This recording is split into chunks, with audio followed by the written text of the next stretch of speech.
Jake Miller opened his eyes slowly. Everything felt wrong. The air smelled different, like flowers mixed with metal. The bed beneath him was too soft, too warm. He tried to remember where he was. Last night he had been alone on the mining station, checking the drill systems before sleep. Now he lay in a room that looked like nothing he had ever seen. The walls were made of smooth purple stone that seemed to glow from within. Strange plants with bright blue leaves grew from the floor in neat rows. Above him, tiny lights floated in the air like stars, casting soft colors across everything. Jake sat up quickly, his heart beating fast. He looked down at himself and gasped. Gone were his work clothes and boots. Instead, he wore long robes made of silver fabric that felt like water against his skin. Around his right wrist was a thick bracelet made of the same glowing purple stone as the walls. He tried to pull it off, but it would not move. It seemed to be part of his skin now. "You're awake," said a voice behind him. Jake turned around and his mouth fell open. A woman stood in the doorway, but she was not human. She was tall, maybe 7 feet, with skin that changed colors like oil on water. Her hair was long and white, moving as if underwater, even though there was no wind. Her eyes were large and silver without pupils, and they seemed to look right into his mind. "Who are you?" Jake asked, his voice shaking. "Where am I?" The woman stepped closer. She moved like she was dancing, each step smooth and careful. "I am Queen Zareth of the Velari people. You are on my world, far from your mining station." "How did I get here?" "I was just sleeping in my room and I brought you here," she said simply. "My people need you, Jake Miller." Jake felt cold fear run through him. "How do you know my name? What do you want with me?" Queen Zareth moved to a chair near the bed. Even sitting, she looked royal and powerful. "We have watched your people for many years. Humans are different from other races. You adapt, you survive, you solve problems in ways others cannot. I don't understand. My people are dying," the Queen said, and for the first time Jake heard sadness in her voice. "We have great powers of the mind. We can speak without words, move things without touching them, see the future in dreams. But these gifts come with a price. Our bodies grow weak. Our children are born sick. We need help." Jake shook his head. "I'm just a mining engineer. I fix machines and dig rocks. I can't help with alien diseases." "You can," she said, pointing to the bracelet on his wrist. "That bond connects us now. Already I feel stronger. My mind is clearer than it has been in years." Jake stared at the purple stone around his wrist. It pulsed with gentle light like a heartbeat. "What did you do to me?" "I married you, Queen Zareth said calmly. Jake jumped up from the bed. "You what?" "I never agreed to marry anyone, especially not an alien. Queen, I just met. Among my people, the joining of minds creates marriage. When I place the bond on you, our thoughts touched. We are husband and wife now." "This is crazy." Jake began pacing around the room. "You can't just kidnap someone and force them to marry you. That's not how it works." Queen Zareth watched him with those silver eyes. "Your people marry for love. My people marry for survival. Without this bond, I will die. Within days, my entire race will follow." Soon after, Jake stopped pacing. Queen's voice was steady, but he could see pain in her strange eyes. "How many of your people are left?" "Less than 10,000 on this world, perhaps twice that number on other planets. We once ruled 100 worlds with billions of our kind. The number hit Jake like a punch. An entire race of intelligent beings almost extinct. He thought about Earth with its billions of humans spread across dozens of colonies. What would it feel like to watch your species disappear? Why me? He asked quietly. Why not someone smart or someone important? Intelligence is not what we need, the Queen said. We need what you call stubbornness, the ability to keep fighting when everything seems lost. I watched you work alone on that station for months. When machines broke, you fixed them. When problems seemed impossible, you found new ways. That is what my people have forgotten how to do. Jake sat down on the edge of the bed. The bracelet pulsed warmer against his skin. What happens if I say no? You cannot remove the bond now. It would kill us both, so I'm trapped here. Yes, she said without apology. But perhaps in time you will understand that some traps become homes. Jake was quiet for a long moment. He thought about the mining station, about his simple life of fixing machines and being alone. He thought about Lisa Park and the other engineers who would wonder what happened to him. Then he looked at Queen Zareth, this alien woman who needed his help to save her entire race. How long do I have to stay married to you? Until my people are safe, until we find a way to cure the sickness that kills us. It could be years. Jake rubbed his face with his free hand. This is the strangest day of my life. For the first time, Queen Zareth almost smiled. For me as well, Jake Miller. I have never been married to a human. A soft chime sounded from somewhere in the walls. The Queen stood up gracefully. You must be hungry. Our food may taste strange to you at first, but it will not harm you. The bond makes sure of that. She moved toward the door, then paused. I know you are angry and scared. That is normal. But please remember that I did not do this to hurt you. I did it to save my people. Sometimes leaders must make hard choices. After she left, Jake sat alone in the glowing room. He held up his wrist and stared at the purple bracelet. Already he could feel something different in his mind, like a quiet voice in the back of his thoughts. It was her voice, he realized. Queen Zareth. He was married to an alien queen on a world far from home, bonded by strange technology he did not understand. His old life was over. Whatever came next would be unlike anything he had ever imagined. Jake Miller took a deep breath and stood up. If he was going to be stuck here, he might as well learn what came next. 3 weeks had passed since Jake woke up married to an alien queen. The days felt strange and long. Queen Zareth had given him rooms in the royal palace with windows that looked out over a city unlike anything on Earth. Buildings floated in the air, connected by bridges made of light. Gardens hung in space between towers of crystal and metal.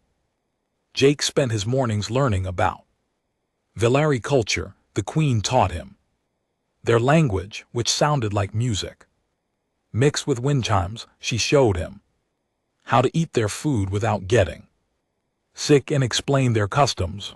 The Velari did not shake hands like humans. Instead, they touched foreheads and shared a brief moment of thoughts. Your mind is very loud, Queen Zareth told him one morning as they practiced the greeting. Human thoughts are different from ours, more chaotic but also more creative. Jake pulled back from the mind touch. It felt too personal, like someone reading his diary. How do you stand having people in your head all the time? We learn to build walls, she said. Private thoughts stay private unless we choose to share them. The afternoons Were Jake's favorite time, he would explore the palace, learning how everything worked. Theory had technology. That seemed like magic to him. Doors opened with a thought, food appeared. When you were hungry, broken objects fixed themselves, but Jake noticed problems that the aliens missed.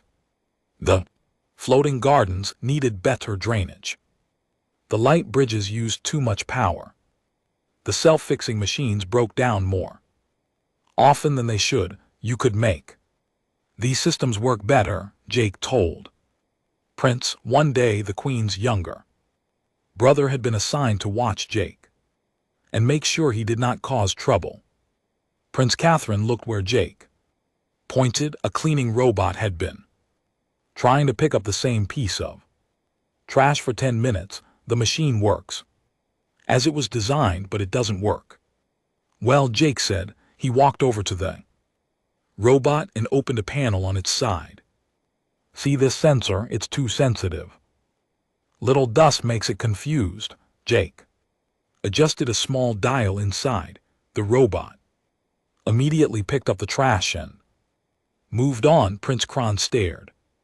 How did you know to do that? I fix machines for a living, Jake said. All machines have the same basic problems, whether they're human or alien. That evening, Jake sat with Queen Zareth in her private dining room. The food was getting easier to eat. Some of it even tasted good. Tonight they had something like soup that glowed blue and tasted like chicken mixed with flowers.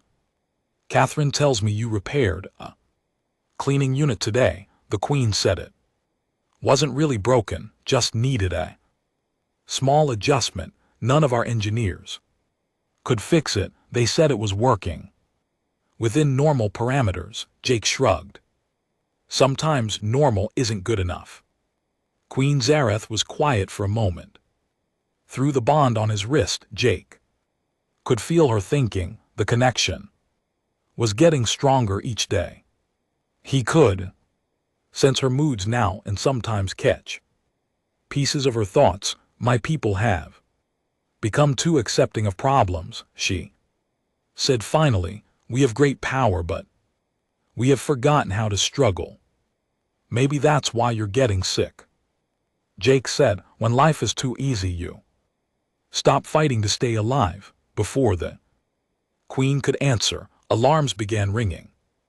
Throughout the palace, the walls flashed red, and Jake heard running footsteps in the corridors outside. Prince Catherine burst into the room. Sister, human ships have entered our space, a large fleet heading directly for the palace. Queen Zareth stood quickly. Jake felt fear spike through their bond. How many ships? 12 vessels. They are heavily armed. Jake's heart jumped. Humans, they came looking for me. It appears so, Prince Catherine said. His hand moved to the weapon at his side. Don't hurt them, Jake said quickly. They're just trying to rescue me. They probably think you kidnapped me. Did we not, Prince?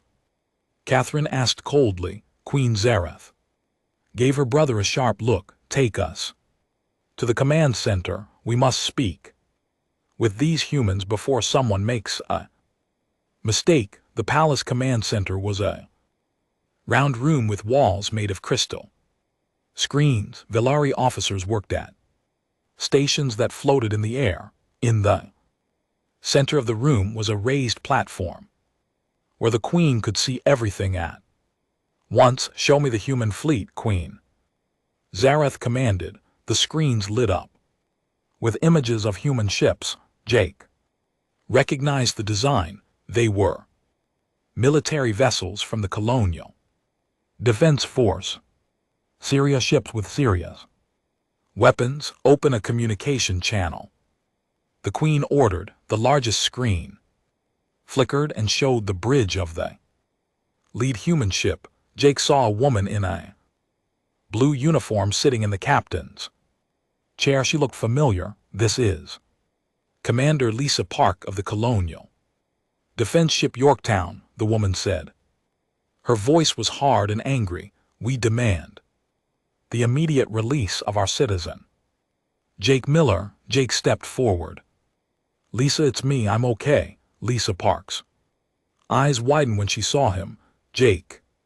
Are you hurt? What have they done to you? Jake looked down at his alien robes and the glowing bracelet on his wrist. He probably looked very different from the last time Lisa had seen him. It's complicated. I'm not exactly a prisoner. The hell you're not, Lisa snapped. You disappeared from a sealed room on a space station. No human technology could have done that, Queen. Zareth moved to stand beside Jake. Lisa's expression grew even harder when she saw the alien queen, Commander Park. Queen Zareth said, her English careful but clear. I am Queen Zareth. Jake Miller is my husband now. He is safe and well cared for. Your husband. Lisa's voice rose. Jake, what is she talking about? Jake felt heat rise in his cheeks. This was not how he had imagined explaining his situation to his friends. Lisa, I know this sounds crazy, but their entire species is dying. They need human help to survive, so they kidnapped you and forced you to marry their queen. It's not like that, Jake began, then stopped. Actually, it was exactly like that. Okay, it is like that, but there's more to it. Lisa leaned forward in her chair. Jake, we've come to take you home. Just say the word and we'll blast our way in there. Through the bond, Jake felt Queen Zareth's pain at those words. He also felt her fear, not for herself but for her people. If the humans attacked, many of the survivors might lose their last chance for a cure. Lisa, I need you to trust me, Jake said. Give me time to explain everything. Come down to the palace, bring some of your people, but no weapons, okay? Jake, I'm not leaving you with these aliens, and I'm not asking you to leave me. I'm asking you to understand why I'm staying. Lisa was quiet for a long moment. Behind her, Jake could see other officers on the bridge waiting for orders. Finally she nodded. 1 hour. I'll bring 5 people down to talk, but if this is a trap, those ships up here will turn your pretty palace into dust. Communication ended. Queen Zareth turned to Jake. Will she listen? Alyssa is smart and she's fair. Jake said, if we can make her understand what's really happening here, she'll help. Prince Catherine shook his head. Humans are aggressive and violent. They came here with weapons ready for war. They came here for their friend, Jake said. Wouldn't you do the same? An hour later, Jake stood in the palace's main hall, waiting for the human shuttle to arrive. Queen Zareth stood beside him, looking more nervous than he had ever seen her. Through their bond, he could feel her worry. She was afraid the humans would take him away before the cure could be found. She was afraid her people would die. Jake reached over and took her hand. Her skin was warm and smooth, and the colors under its surface swirled faster when he touched her. It's going to be okay, he said quietly. Lisa is a good person. When she understands what's at stake, she'll want to help. Queen Zareth looked at him with those silver eyes. You would choose to stay even if they give you the chance to leave. Jake thought about it. 3 weeks ago he had been angry and scared. Now he was beginning to understand something important. Sometimes the right choice was not the easy choice. Yes, he said, I would stay. The great doors of the hall opened and Lisa Park walked in with 5 other humans. She wore a sidearm but kept her hands away from it. Her eyes moved constantly, taking in everything. About the alien palace, when she reached Jake, she stopped and stared at him. You look different, Jake smiled. I feel different too. Lisa, I want you to meet my wife. The meeting between the humans and Velari had gone better than Jake hoped. Lisa Park was suspicious at first, but when Dr. Alex Stone examined the dying Velari children in the Palace Medical Center, everything changed. The human doctor's anger turned to determination. This is a genetic collapse, Dr. Stone told Lisa privately. After 3 days of tests, their DNA is breaking down. They're not lying about dying out. Now 2 weeks later, Lisa and her team worked alongside Velari scientists in the palace laboratories. Dr. Stone had brought medical equipment from the human ships, and together they were learning amazing things. The bond between Jake and the Queen is doing something incredible, Dr. Stone explained to the group gathered in the lab. Human neural patterns are somehow stabilizing genetics. It's like our brain waves are providing a template for their DNA to follow. Jake sat next to Queen Zareth, their hands joined. The purple bracelet on his wrist pulsed in time with a similar device the Queen wore. Over the past weeks, their mental connection had grown stronger. They could share thoughts now, and sometimes Jake could feel what she felt. How is that possible? Lisa asked. We're still figuring that out, Dr. Stone said, but the evidence is clear. The Queen's health has improved dramatically since the bonding. Her cellular regeneration is at normal levels for the first time in years. Prince Catherine, who had grown to respect the humans, leaned forward. Could this bonding process work with other humans in Velari? Maybe, Dr. Stone said, but we need more research and we need willing volunteers from both species. Jake felt a spike of emotion through his bond with the Queen. She was thinking about her people, about hope for the first time in years, but she was also worried about something else. That night, Jake walked alone through the palace gardens. The floating islands of plants glowed softly in the darkness, and tiny lights drifted between the leaves like fireflies. He was thinking about home, about the choice he had made to stay here. You are troubled, Queen Zareth said behind him.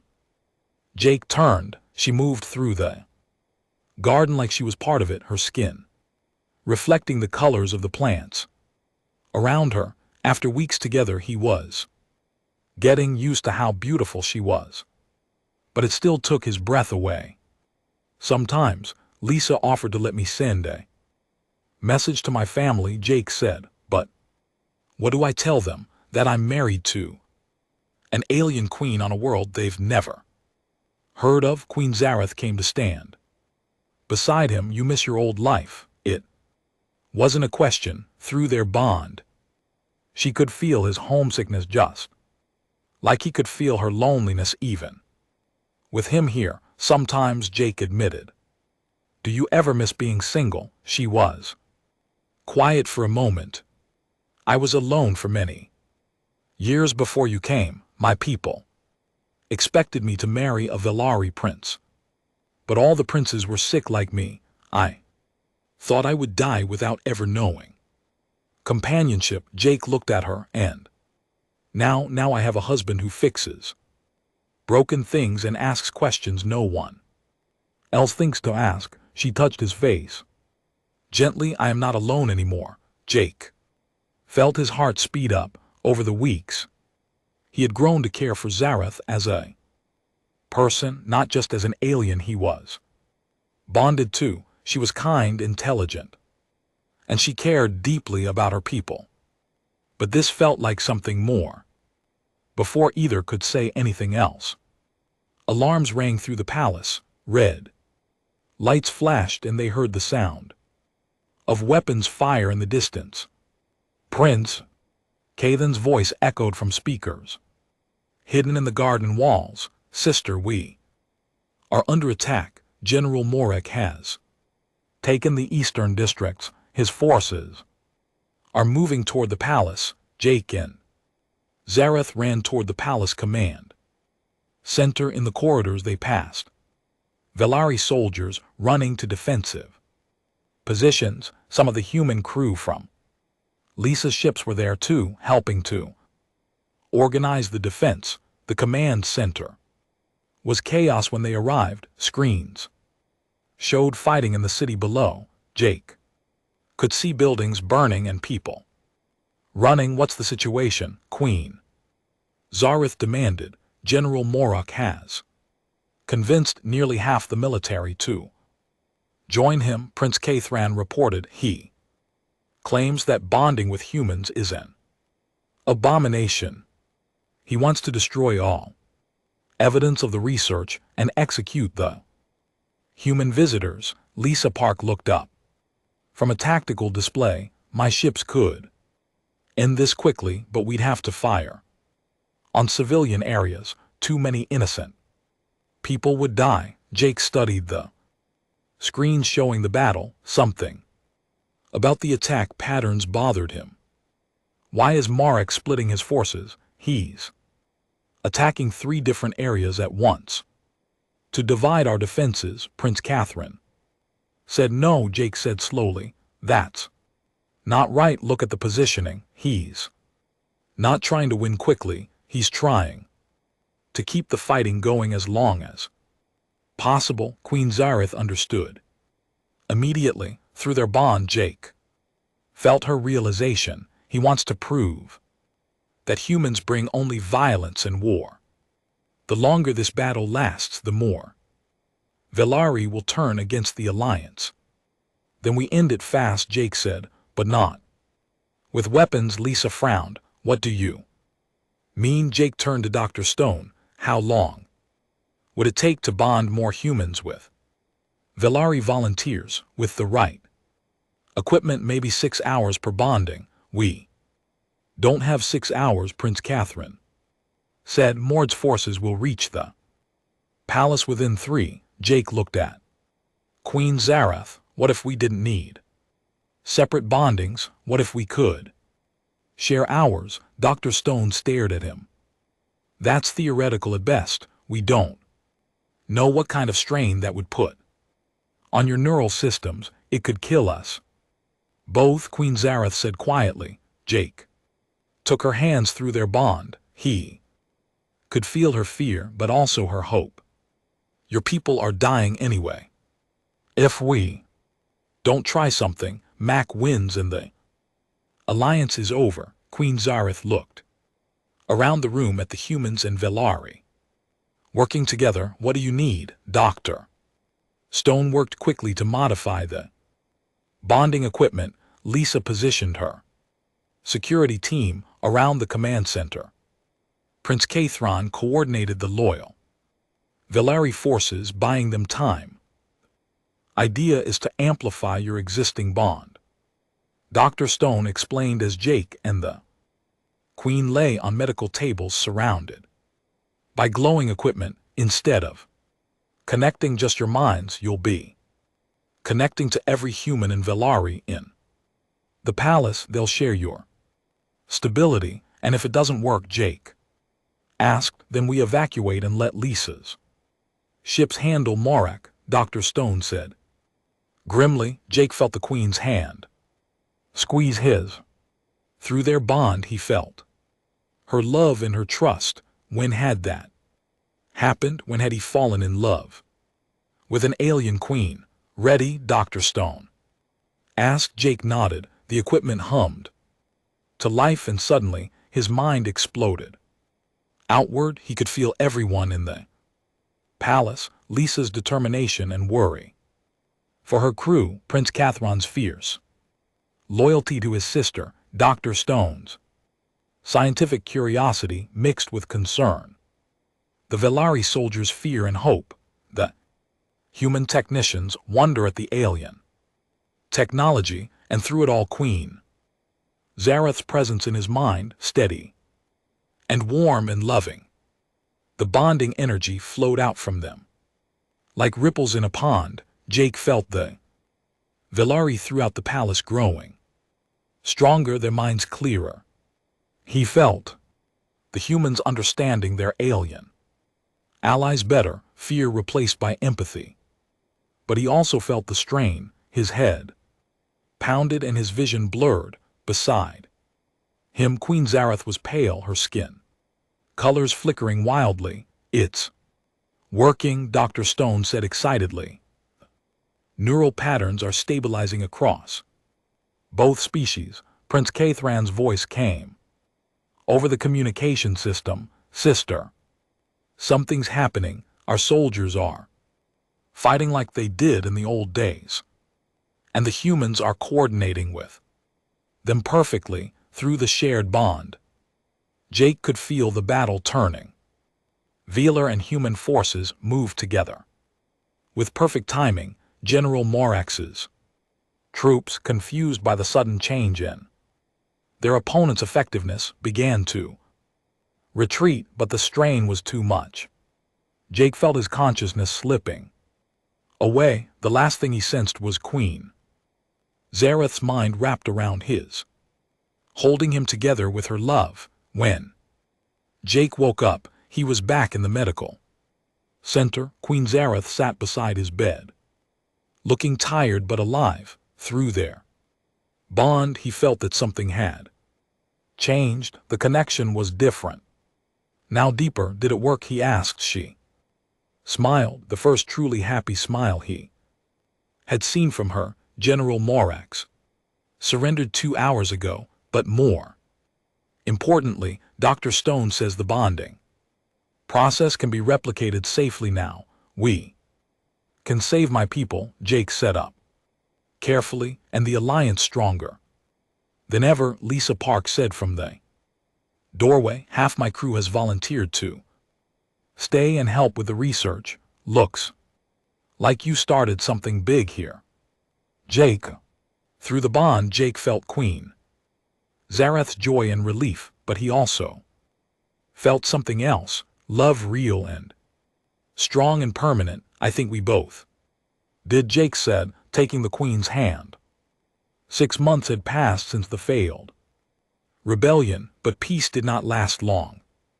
Jake stood on the bridge of the Royal Command ship, watching enemy vessels approach through the stars. General Morok had escaped during his surrender and fled to the outer colonies. Now he was back with allies in a much larger fleet. 200 ships are reported. Captain Ryan Bell, the human officer commanding the Joint Defense Fleet, they have support from 3 other Velari colony worlds and mercenaries from the Krathan Empire. Queen Zareth stood beside Jake, her hand resting on his arm. Through their bond, he could feel her worry. This was not just a rebellion anymore. It was a civil war that could destroy what remained of her people. "How many ships do we have?" Jake asked. 97. Prince Cathan said from his position at the tactical station, "but 30 of them are human vessels. Their crews are still learning to work with our technology." Jake looked at the display showing both fleets. The math was simple and bad. They were outnumbered more than 2 to 1. In a straight fight they would lose. "There has to be another way," Jake said. Ambassador Kate Ross, who had arrived the month before to negotiate the formal alliance between Earth and the Velari, shook her head. "Mord has made his position clear. He won't negotiate while humans remain on Velari worlds. He wants total separation of our species." Through the bond, Jake felt Queen Zareth's sadness. She was thinking about her people, divided and fighting each other over something that could save them all. "The bonding program is working," she said quietly. "In 6 months, we have cured over 3,000 Velari. Children who were dying are now healthy. But Marek calls it contamination. Jake squeezed her hand.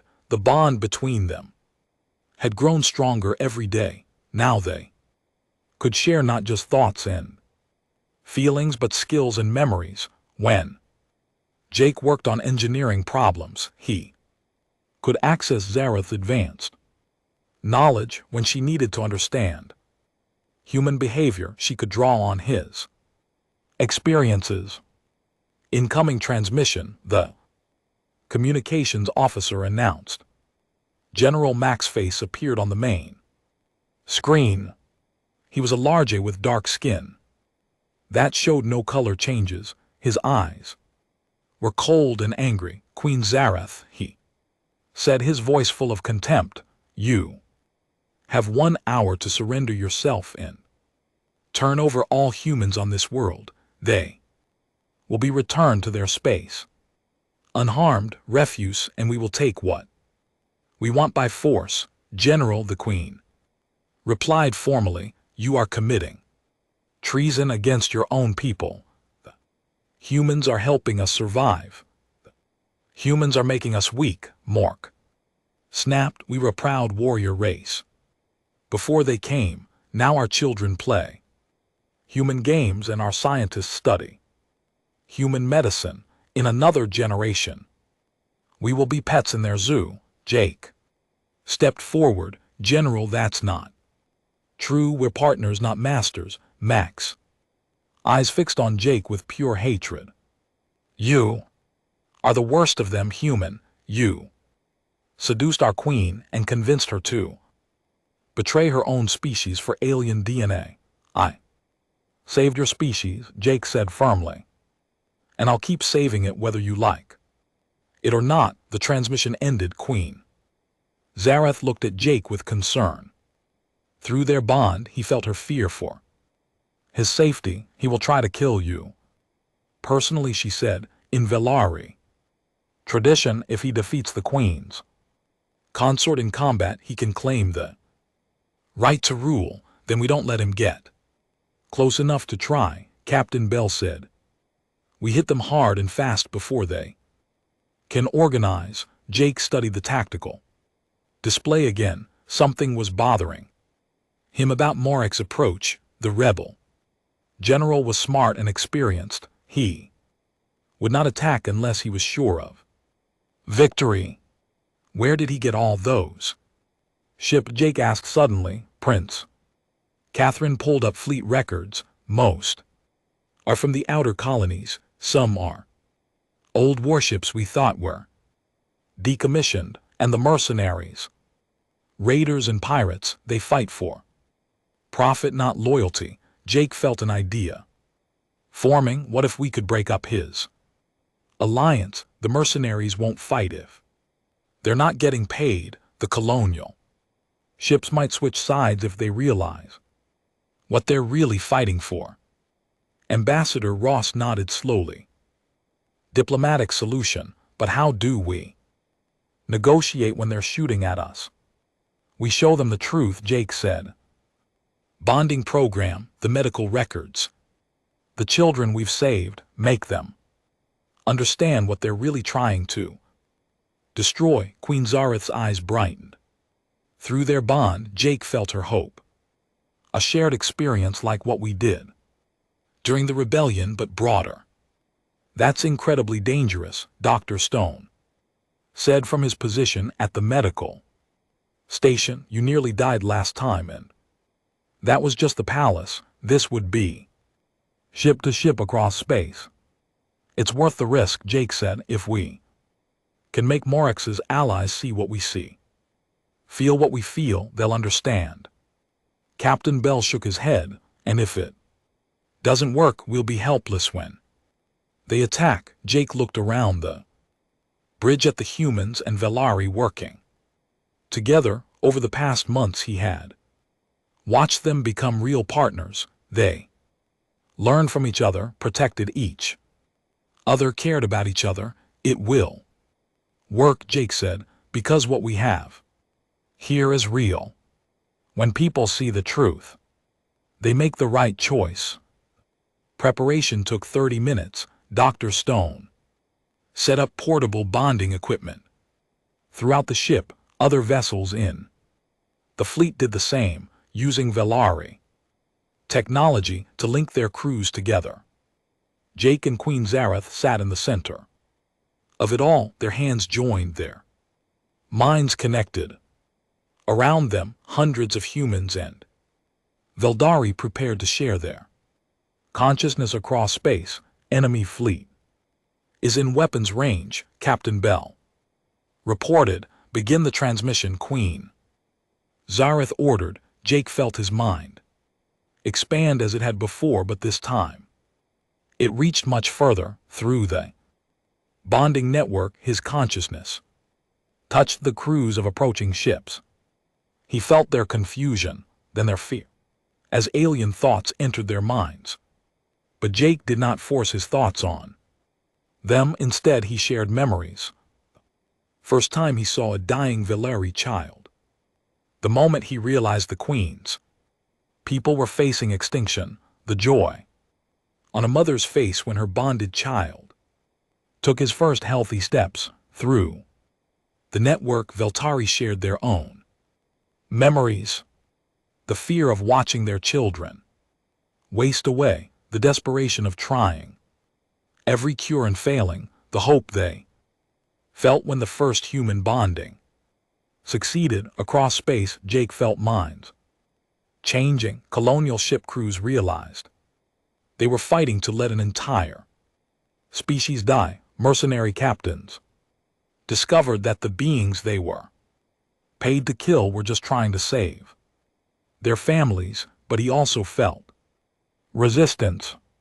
General Mork and his closest followers fought against the shared experience. They were too angry, too proud to admit they might be wrong. 15 ships have broken off from the enemy fleet, Captain Bell reported with amazement. They're requesting permission to approach peacefully. Granted, Queen Zareth said, though her voice was strained from the mental effort. Jake felt more ships leaving. Mordek's formation, the mercenaries, were the first to go, their contract suddenly seeming worthless compared to what they now understood. Then colonial vessels began switching sides, their crews horrified by what they had almost done. Within an hour, Morek's fleet had shrunk from 200 ships to less than 50. Most of those were his personal warships, crewed by fanatics who shared his hatred of humans. General Morek is transmitting again, the communications officer said. Morek's face on the screen showed pure rage. You think your mind tricks change anything? I will not let aliens corrupt our people. If I cannot save the Velari through victory, then I will save them through honorable death. His remaining ships began accelerating toward the planet, weapons charging. He's going to attack the civilian areas, Prince Kathan said in horror. Jake felt Queen Zareth's anguish through their bond. Morek was willing to kill thousands of Velari to prevent them from being saved by humans. All ships intercept course, Captain Bell ordered. We cannot let them reach the planet. The final battle was brief but vicious. Morek's ships fought with desperate fury, knowing they faced death or exile. The combined Humanari fleet fought to protect the innocent people in the world. Below, Jake and Queen Zareth maintained their mental link throughout the battle, coordinating fleet movements with perfect precision. Human tactical knowledge merged with Velari intuition. Ships moved in perfect formation, anticipating enemy actions before they happened. In the end, General Morek's flagship was surrounded and crippled. Jake felt the exact moment when the rebel general realized he had lost everything. Through the bond he sensed Mork's final choice. His ship is overloading its power core, Captain Bell reported grimly. Rather than Surrender, General Morak chose to die.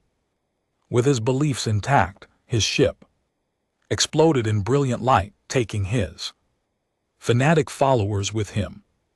In the silence that followed, Jake felt Queen Zareth's grief. She had not wanted this war, and she took no joy in its ending.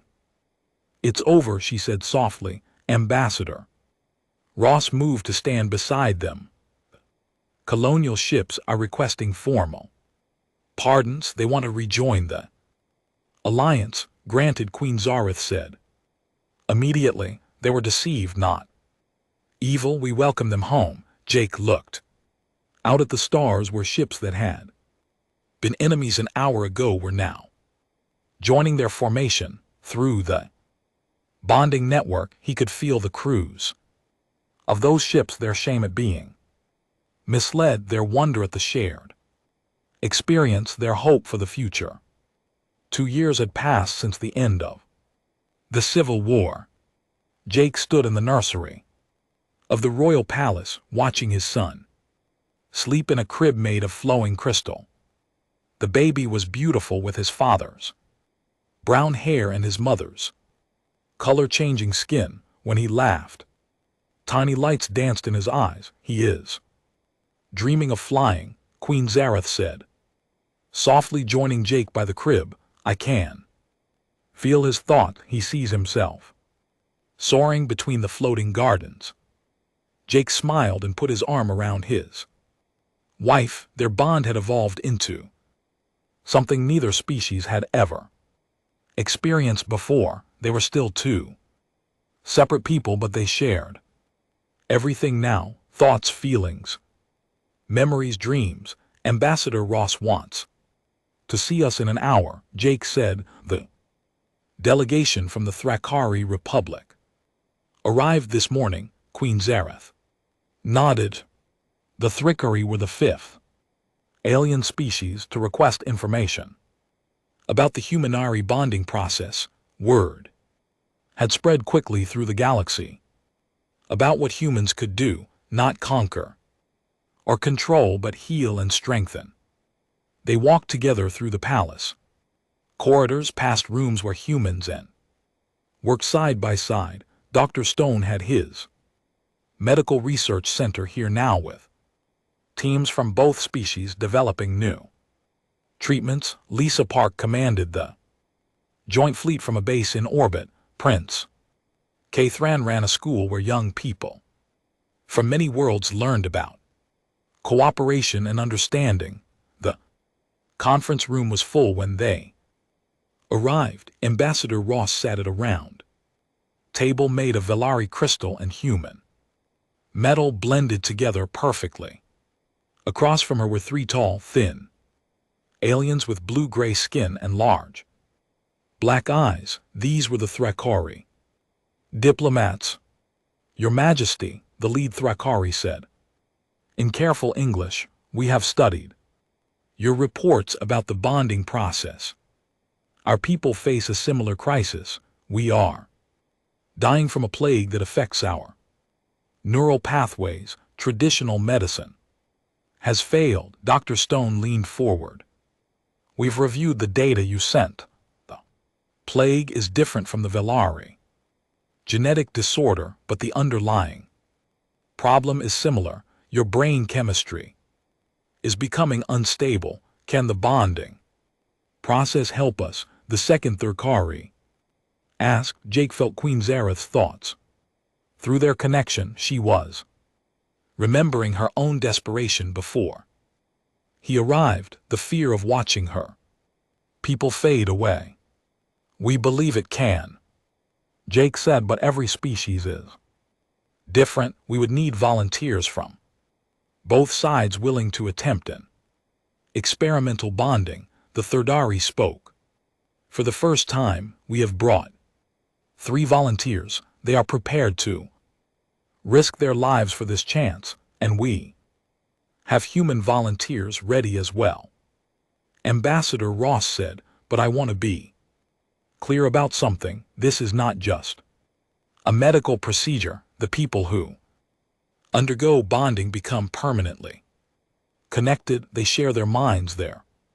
Emotions, their lives. The lead Thrakari tilted his head. Is this why humans are so effective at creating alliances? Because you can truly understand other species. Jake laughed. Actually, humans are pretty bad at understanding each other most of the time. But when we bond with another species, something new happens. We become better than we were alone. Over the next weeks, Jake and Queen Zareth worked with Dr. Stone to prepare the first human Thrakari bonding attempts. The volunteers were brave people from both species, willing to risk everything to save the Thrakari from extinction. The first bonding was successful. Captain Jenny Wu, a human engineer, bonded with a Thrakari scientist named Velter within hours. Both showed improved neural stability. Within days, Velter's plague symptoms had disappeared completely. It works, Dr. Stone announced to the assembled diplomats. The human neural patterns can stabilize Thrakari brain chemistry just like they do for the Velari. The Thrakari delegation was overjoyed. They immediately requested permission to bring more of their people to attempt bondings, but they also brought news that concerned Jake. 3 more species have sent messages asking for help.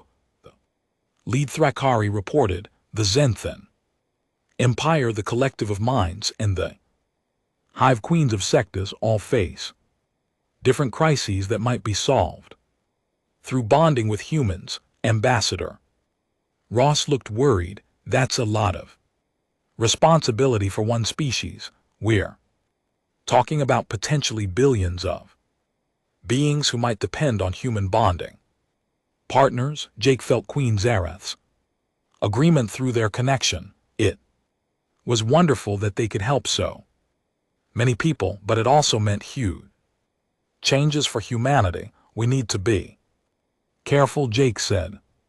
Each new species we bond with becomes part of an extended family. We need to make sure we're ready for that responsibility.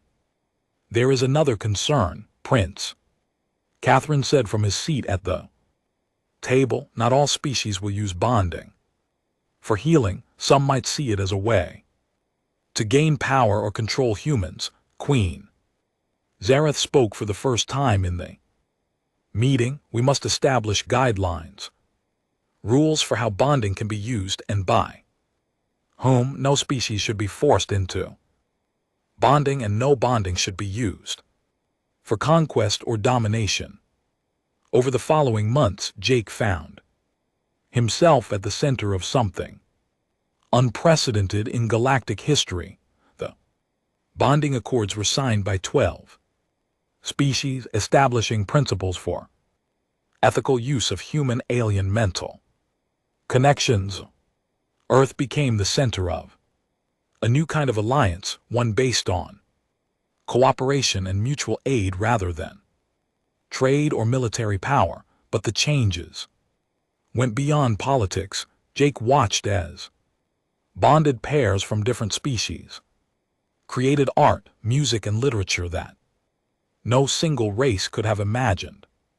Human Velari engineering teams designed starships that were both beautiful and incredibly efficient. Thrakari human scientists made breakthroughs in medicine and physics that amazed both races. We are becoming something new, Queen Zareth said one evening as they sat in their private garden watching their son play with toys that floated in the air and changed colors at his touch. Something better, Jake agreed. Through their bond, he felt her satisfaction and pride. The Velari population had grown. For the first time in centuries, healthy children were being born, many of them to bonded pairs. The species that had been facing extinction was now thriving. Do you ever regret it? Queen Zareth asked. Giving up your simple life for all this complexity? Jake considered the question. His life was certainly more complicated than when he had been a mining engineer fixing machines in space. Now he was a diplomat, a father, a bridge between species, and the husband of an alien queen. Sometimes he missed the quiet simplicity of his old job, but through the bond he could feel the gratitude of thousands of beings whose lives had been saved. He could sense the hope of species who no longer feared extinction. He could experience the wonder of minds very different from his own, learning new ways to think and feel. No, he said. Finally, I don't regret it. A soft chime sounded from the palace communication system. Prince Catherine's voice followed. Sister, we have received a priority message from the Galactic Core. The Ancient Federation wants to meet with the bonding alliance. Jake and Queen Zareth looked at each other. The Ancient Federation was legendary, a group of the oldest species in the galaxy. They rarely contacted younger races, and never for trivial reasons. What do they want? Queen Zareth asked. They say they have a problem that has troubled them for a million years, Prince Catherine replied. Something they believe only humans might be able to help solve. Jake felt excitement and nervousness flow through the bond from his wife. After 2 years of helping younger species, they were being asked to aid beings older than recorded history. Tell them we will meet with them, Jake said. But the whole bonding alliance comes together. No one species negotiates for everyone. Agreed, Prince Catherine said. That night Jake stood on the palace balcony looking up at the stars. Somewhere out there, beings who had existed since before Earth's sun was born were waiting to meet with humanity. It seemed impossible that the species that had barely reached the stars was now considered essential to galactic civilization. Queen Zareth joined him, their baby son sleeping peacefully in her arms. What do you think they want? She asked. I don't know, Jake said. Honestly, but whatever it is, we'll face it together, all of us. Through the bond, he felt her love in her, confidence in their shared future. Around them, the floating cities of the Villari glowed with warm light, and above them, human ships moved between the stars alongside vessels from a dozen different worlds. Jake Miller had awakened alone on an alien world 2 years ago. Now he was part of something larger than he had ever imagined. Humanity was no longer just one species among many. They had become the bridge that connected all species, the bond that held the galaxy together. It was the greatest responsibility any race had ever been given. But Jake was confident that humanity, working with their bonded partners, was ready for whatever challenges lay ahead. After all, humans were very good at adapting to impossible situations. The stars seemed to shine brighter as Jake, Queen Zareth, and their son looked up at the infinite possibilities of the future.